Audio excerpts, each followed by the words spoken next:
So by the end of the 50s, your title with Sperry was. Well, I was the Assistant Management Services Manager of the Surface Armament Division. And as such, in those days, we were in the divisionalized state. So all of the Treasury functions reported to me. I had, in effect, a cost department, a cost control department, pricing department, estimating, budget department. I guess those were the 5 departments that we called it. And I started a new concept of financial administration, but the bulk of this work probably went into the 60s. That covers my experience, my experience at Sperry in the 50s. Beyond that, our life progressed pretty well. Jeffrey was born in 1953. Cheryl was born in 1956.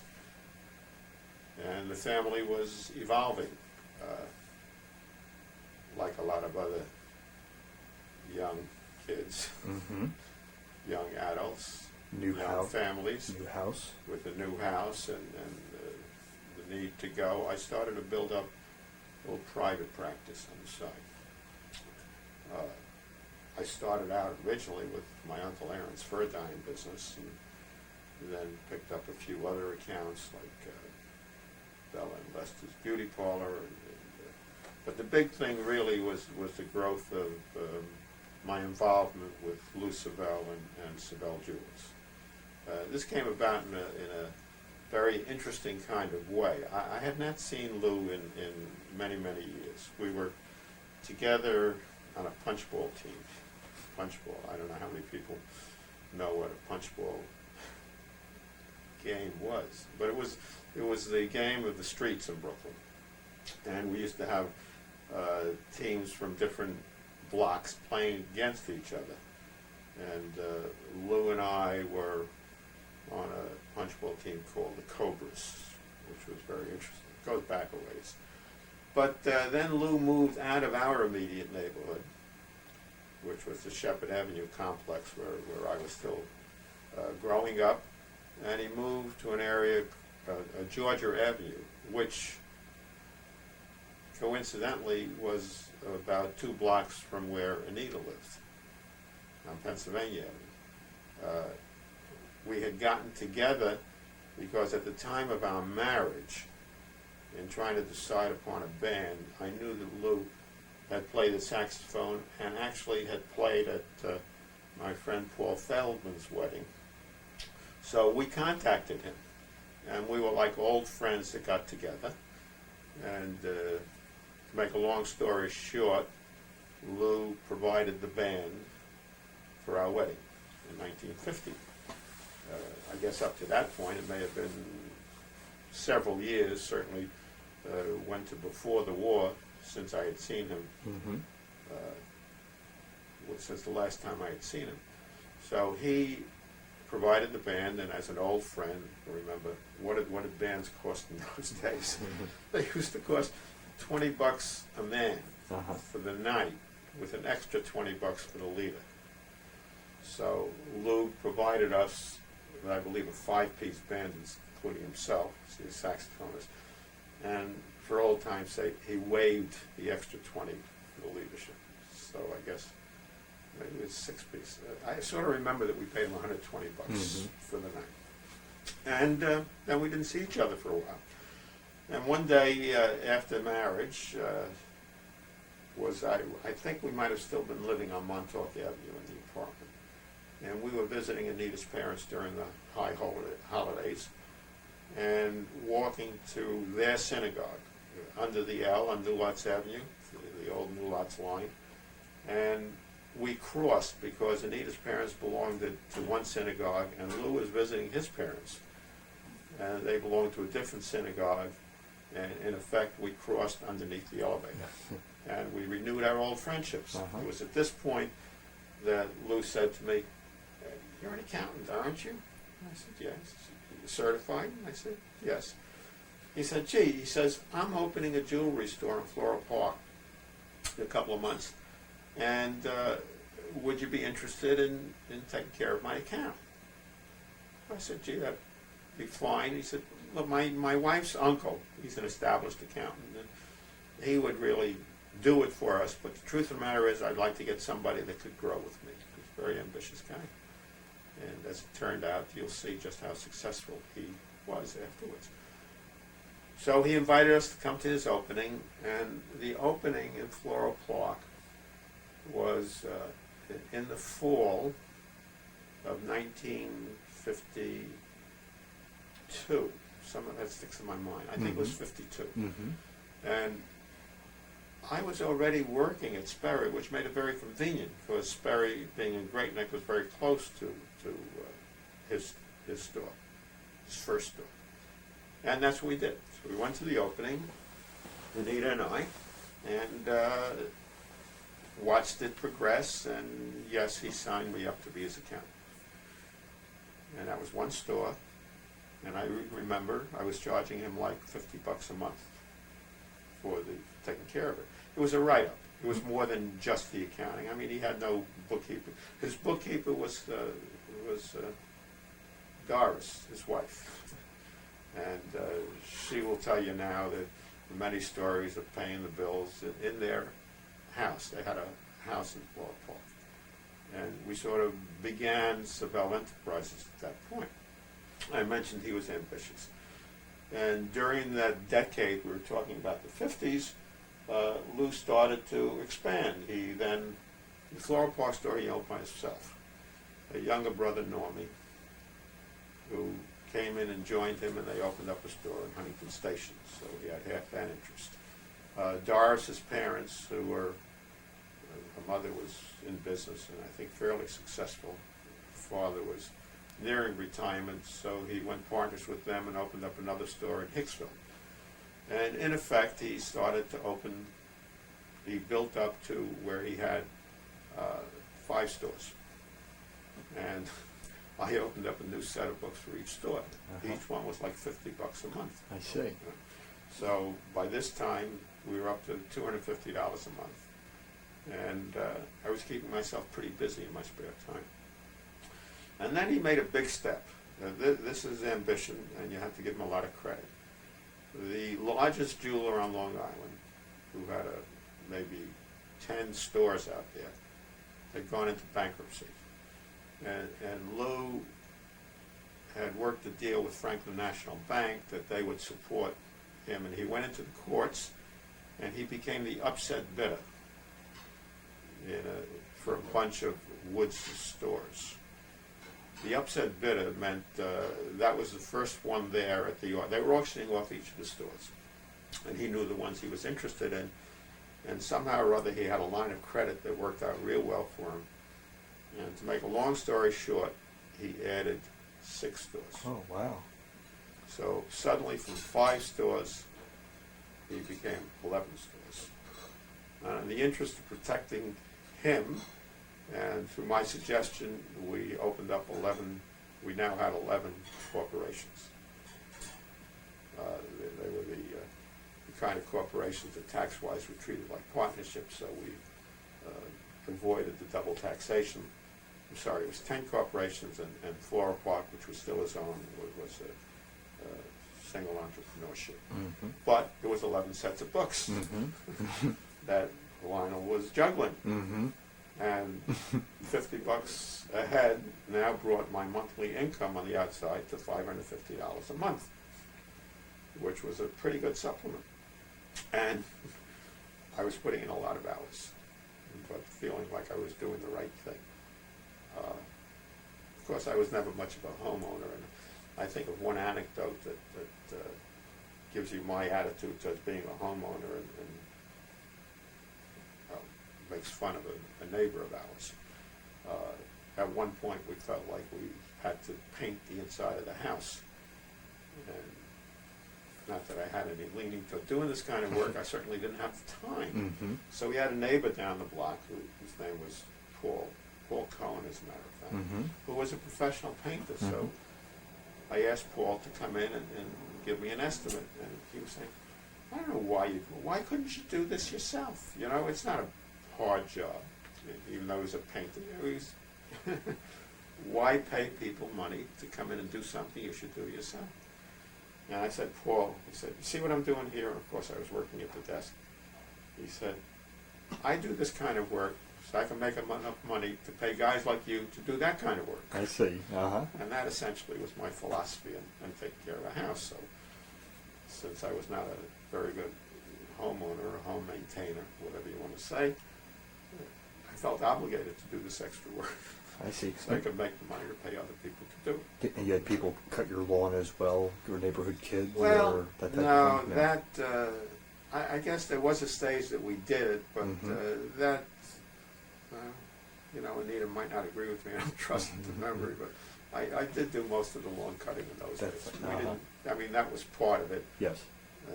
Hopefully my children, Jeffrey, would sooner or later pick up a part of it, and but that probably didn't happen until the 60s. Let's see. Mm-hmm. Jeffrey would have been born in 53, so no, he couldn't have helped me in the 50s. But all of this was going on, and the growth with Lou's account and the few others I had. Mm-hmm. Someplace in there, it really got to be too much. Someplace in there, my lovely daughter Cheryl one day, she made the comment that has become famous within the family, the folklore of the family.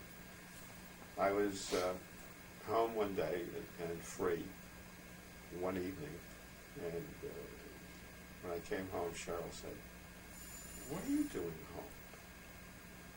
And I realized that something was missing. I was putting in too many hours outside, and not enough hours with the family.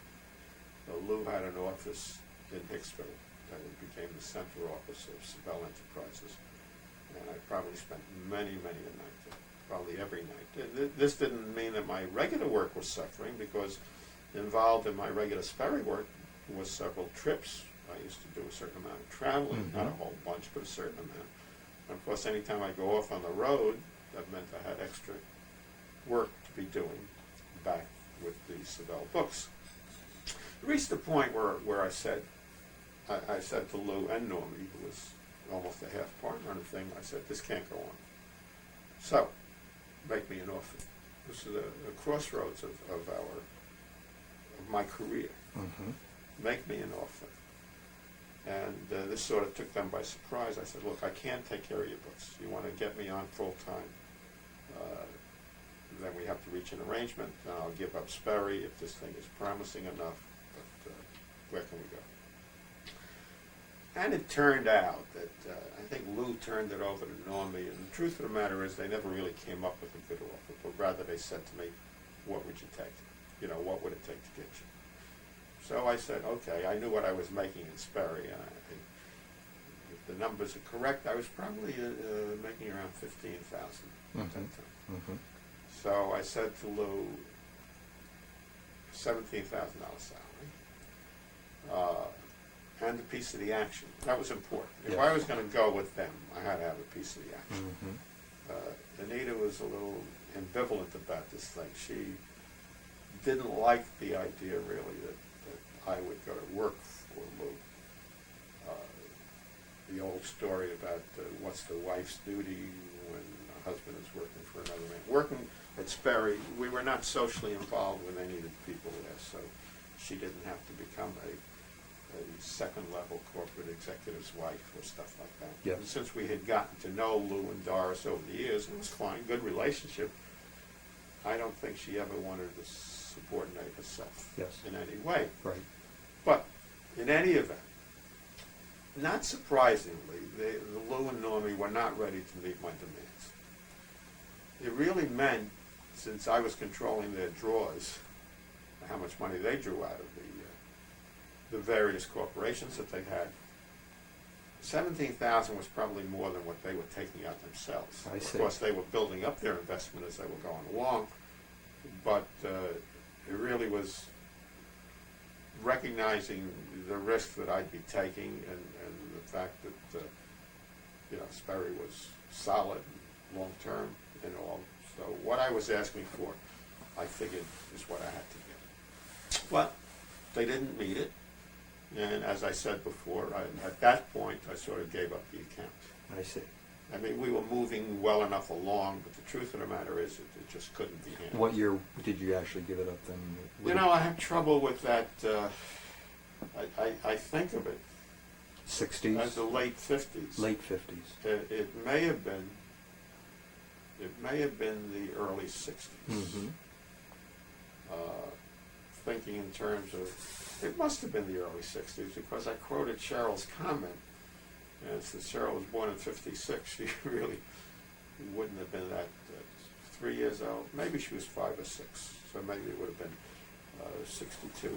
And did you at that point also then try to supplement the outside work by getting other accounts that would at least Well, fill some of that slot? I had a few other. I had another jewelry store, one that he Mhm. had sold off to, one that Lou had sold off to somebody else who really, I wasn't interested anymore. The I truth see. of the matter is, well, I was taking care of cousin, Larry Ross, pediatrician, married Anita's first cousin, Marilyn. And the truth of the matter is that was getting sort of too small and too annoying, and I started to shed myself of all the accounts. Mhm. I owed too much to Sperry and to the family to come along. I guess I was starting to feel more comfortable. Mm-hmm. Not only did I reach the point where the salary was up to a certain amount, but I was in Sperry's bonus plan. Mhm. I was looking forward to getting into their stock option plan. And let's face it, that was my primary career path. In the early 60s, you also had another child on the way. Yes, Cliff came about in March of '61, and that sort of completed our family. But, speaking about that, I guess we should talk about some very tough times in my life. Okay. And at this point, I'm trying to relate how that influenced my working at Lou, or did it at all? We don't know. But to recap, of course, I mentioned earlier that Jeff was born in '53, and then after a certain amount of concern that Anita wasn't getting pregnant soon enough, Cheryl came along in Mhm. '56, Mhm. like 3 years plus a couple of months. And at that point, with presumably the low sperm count that never really affected us, but we thought, yes, we would want another child. The 3 sounded pretty good. We had one of each, 1 boy, 1 girl, and that was good. It really could be a relaxed type of thing, and who knew how soon it would come about. Mm-hmm. Well, as soon as the doctor gave us our okay, bang, Anita got pregnant. The 3rd pregnancy. And that was so close that it was going to be maybe even less than a year older than Cheryl, Mm-hmm. or maybe just about a year. Mm-hmm. I can't recall.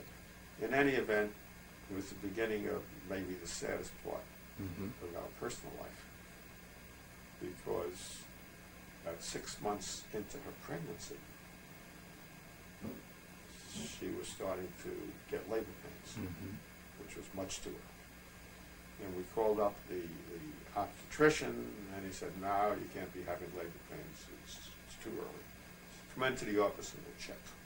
Well, we went up to the office in Hicksville, and he took one look at her and said, concluded it was labor pains. Got to get her to the hospital real quick.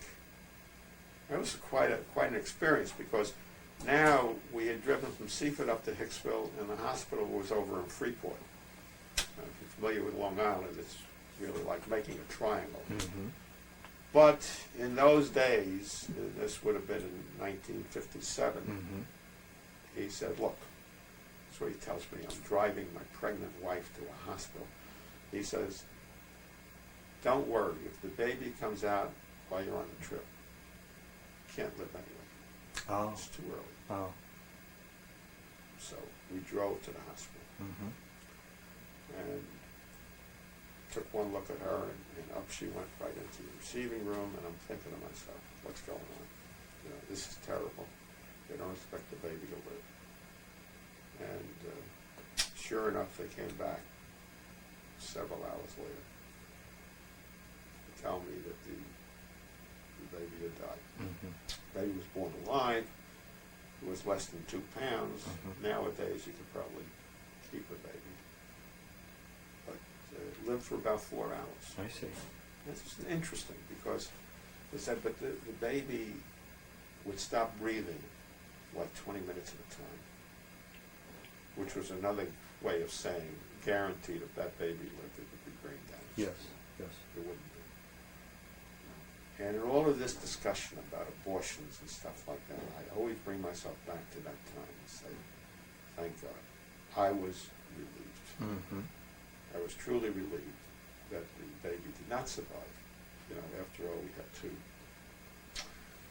two healthy children at home and all this other kind of thing.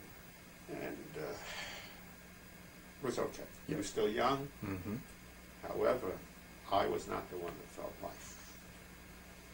Anita was in a very sad mode. Mm-hmm. And after checking with the doctor, said nothing wrong, there's no reason why you can't have another one. So we proceeded to allow nature to take its course. And very nicely, she became pregnant very quickly. You know, I don't know what happened to that weak sperm count I was supposed to have. But she became pregnant again, almost immediately. But it was not to be. Mm-hmm. This pregnancy terminated almost the same time. Mm. Only, if I recall, we were on a trip up to the Catskills visiting my brother and his family.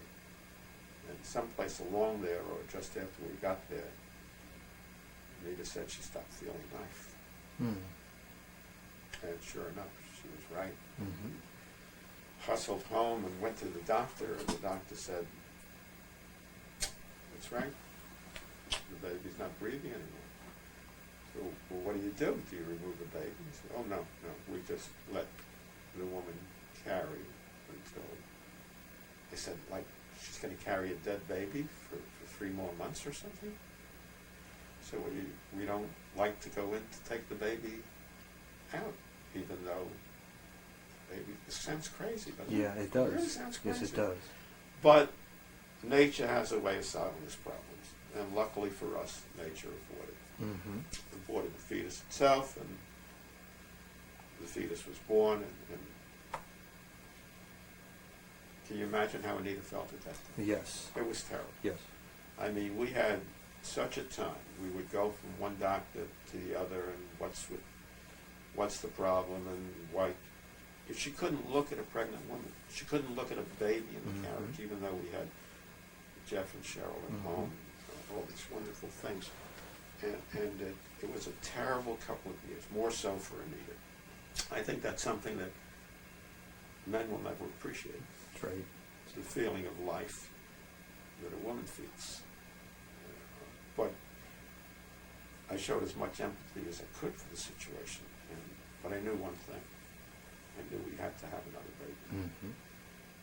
So we went to various doctors. And the doctors indicated that it was just coincidental. In the fact that the 2 children both came out prematurely. One was alive, one was dead. There was no connection between the 2. Mm-hmm. We had some weird experiences at that time. Weird. And that, of course, everybody was making recommendations. And one of them came from Doris Sabell, experience nobody should go to. She had a doctor that an obstetrician that she swore by. Mm-hmm. Why don't we go to see him? So we did, among others. And he turned out to be the biggest quack I've ever seen. I see. I mean, Doris, she looked upon him as a god, but I Mhm. guess many women look upon the obstetricians that deliver their babies as gods in a way. But his attitude was, oh, you got fibroids all over the place. You shouldn't. What are you worried about? You have 2 healthy children at home. You know, forget about it. Well, it was terrible advice. It was terrible. We didn't. we didn't listen to him. We couldn't believe it because he was the first one that said that she had obstructions in there. There was never any other experience to that effect. And we ended up going to Manny, which was her friend Sylvia had a brother, an older brother, who was an obstetrician. He had a very good reputation. And we actually went outside of HIP for this. We belonged to HIP. Not that we blamed them at all, because we were very happy with it. But maybe just to change our luck, and maybe just to see what, and she started, and Manny examined her and said there's no reason why she shouldn't be able to have another baby. We told him about what this other doctor said about fibroid. He said, that's nonsense. There's nothing in there. Mhm. There is no problem at Mhm. all. There is no reason why you can't have it. So we felt very good. And I guess this would have been, we could almost place this would have been in the summer of 1960, Mhm. because this is the one child, Cliff was, that we know exactly where he was conceived. I see. We took a vacation out at Montauk Point at the Montauk Hotel, a very relaxing one. And sure enough, when we came back, Anita was pregnant again. And we were quite nervous, as you can imagine, going to this type of thing. But in March of '61, Cliff was born. And it like erased all of the bad memories of before. And it went smoothly, the 9 It went months? very smoothly. Mhm. Mhm.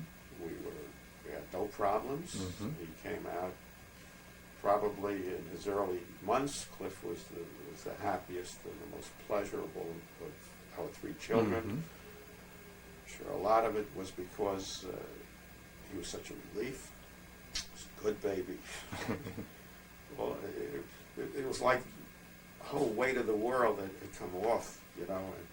And any time that we or Anita would think about the two babies that we lost, I would say, look, chances are if either of those babies survived, we would not have had Cliff.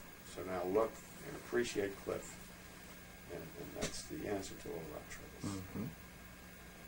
They were very sad several years that we had, but that maybe was the worst of our Mhm. early years of marriage, and we survived them happily.